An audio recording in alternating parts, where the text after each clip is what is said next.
really appreciative of the effort, not only tonight, but kind of through this whole process of development. Just can't say enough about the group, the energy that they bring daily, and hopefully it's a catalyst for us as we transition out of preseason ball to regular season ball. Appreciate the efforts tonight. We saw some of the things that we wanted to see from the units and had an opportunity to highlight some guys. Still got some growth ahead of us, obviously. Penalty on the opening kickoff, man, starting on the long field is difficult. I appreciate the offense going down and scoring. That usually doesn't happen. Things of that nature. We got caught with 12 on the field. Defense, when they paced us, that's on us as coaches. And so you can't get enough of these opportunities in stadium. You work your tail off to simulate it in a practice setting, but it is what it is. And so we'll comb through it like we always do in an effort to get better. And then we'll transition our attentions to the next component of this process, reducing our roster and getting ready for our opener. No real injury things to speak of, thankfully, particularly at this stage of the preseason. We're thankful for that. And I'll pause and open up for questions. Mike, every team handles these preseason games differently. You talked about just wanting as many opportunities as possible. To see your starters on both sides of the ball play as well as they did, does that kind of validate why you want them to play? You know, I don't really need validation. I just think it's difficult to box without sparring. And so, you know, preseason is an opportunity for us to spar and sharpen our sword for the battle. Anyone else? Like James Daniels, was that a breast thing or something?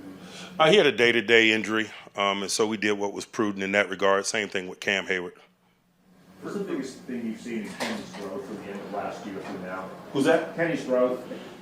You know, I think the growth is probably associated with being him and not necessarily the surface level things associated with the position, but the leadership things, the communication things, the bringing people together things. When you got a higher level of comfort in terms of what it is that you're doing, then those things probably happen more. And so, you know, that is significant. It's not, you know, play related, but it is. Because he is the catalyst for that unit. He controls the pace and the tenor of that unit. And I just think if he's comfortable, that unit has an opportunity to be comfortable. And I think that's probably the most significant difference. Mike, how has he done throwing the ball where it should have been thrown?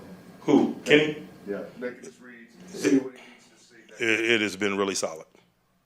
The two deep balls, Deontay and George on the sidelines, how encouraging is to see him connecting with them?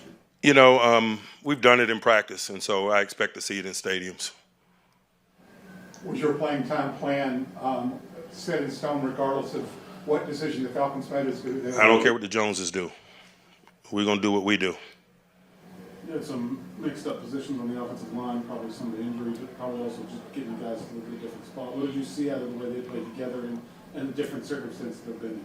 You know, largely I thought we got hats on hats. It wasn't a bunch of unblocked guys. And when you're moving people around and mixing and matching groups, that's always a concern. And so I just think that that's encouraging.